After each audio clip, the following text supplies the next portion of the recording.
Hello বন্ধুরা, আসসালামু আলাইকুম। সবাই কেমন আছেন? আমরা তো পড়ালেখা কইরা এখন বসে আছি বাড়িতে, পরিবারে বুঝেনি তো। পড়ালেখা করার পরে চাকরি না কইরা বাসায় বসে থাকলে নানান কথা শুনতে হয়। এখন বসে থাকলে কি আর চলবো? কিছু তো একটা করতে হইব।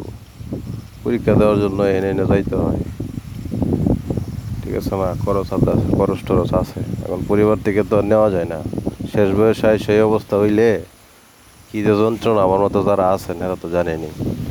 কারণ বিষয় হইলো ভাই, যাই হোক, মানুষের কথায় কান দিয়া তো লাভ নেই। এখন কিছু একটা করতে হইব ভাই। বাড়ির থেকে এই টাকা টোকা ম্যানেজ করার লেগে কৃষি করি আর কি, কৃষিকাজ করি। মানুষের সুখ বাগানি টুক বাগানি এগুলো দেখতে হয়। দেখলে এগুলো কোনো টাইম আছে? সামনে তো আগায় যাইতে হইব, মনোবল রাখতে হইব, কী করবো?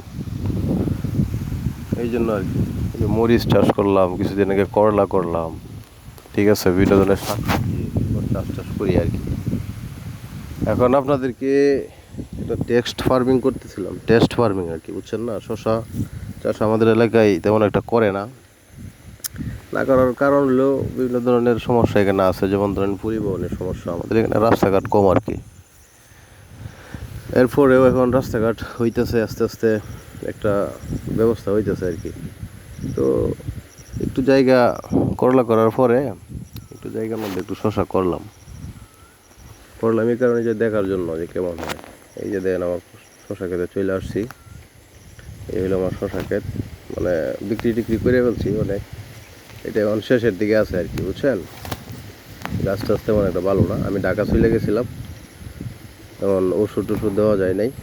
ধরনের ব্লাস্টের ওষুধ টষুধ দিলে লাল ডাল হইতো না আর কি। এখন আবার একটু যত্ন করলে দুই একটা বিক্রি করা যাইব আর কি, আর কিছুদিন। তো বালাই হয়েছে চাষ, তেমন একটা খারাপ হয় নাই। আমি যা খরচ করছি কিছু লাভ হইলেই তো হইলো না। পয়সা থাকার থেকে সময় কাটলো, কিছু ইনকামও হইলো, পরিবারের তারা খাইতেও পারলো, বুঝছেন না? এক্সট্রা যদি কিছু করা যায় একদম পয়সা না দেখা, তারপরে একটু কথাবার্তা পরিবার থেকে কম মনন লাগে আর কি, বুঝছেন না? ওই যে, আর কি আর কইম ভাই, গাও গাও কেট কেট আমরা যারা কই, বাপ মা করে বেকার পয়সা থাকে, এটা তো ঠিকই করে। এখন তো আমরা আসলে কিছু করা দরকার। এই যে চাষ, এই যে দেখেন শশা, মনে করেন যাই হইলো, খাওয়া দাওয়া করার পরে বিক্রি টিক্রি করলাম আর কি। তো আমার মতো যারা আছেন ভাই, ভাইঙ্গে বইরেন না, বুঝছেন না? পড়ালেখা করে বসে আছেন, কিছু তো ওই বই চেষ্টা করতে থাকেন। আমিও করতেছি ভাই, টিকতেছি, পরীক্ষা দিতেছি, ভাইবা দিতেছি, আবার হইলো ভাইবা থেকে বাদ পড়তেছি। এই জন্য মনোবল হারাইলে চলবো না ভাই, আগায় যাইতে হবে, ঠিক আছে? আমি চেষ্টা করতেছি, বাকিটা আল্লাহ জানে কার রিজিক কেমনে লেখা আছে। আপনারা আর এই যে এনে ভিডিও টিডিও দেয় আর কি, এগুলো এমনিই দেই, সময়টা ওই খাড়ায়। আপনারা দেখেন যে একটা ভিডিও একটু মানুষ দেখছে, এই জন্য করি আর কি।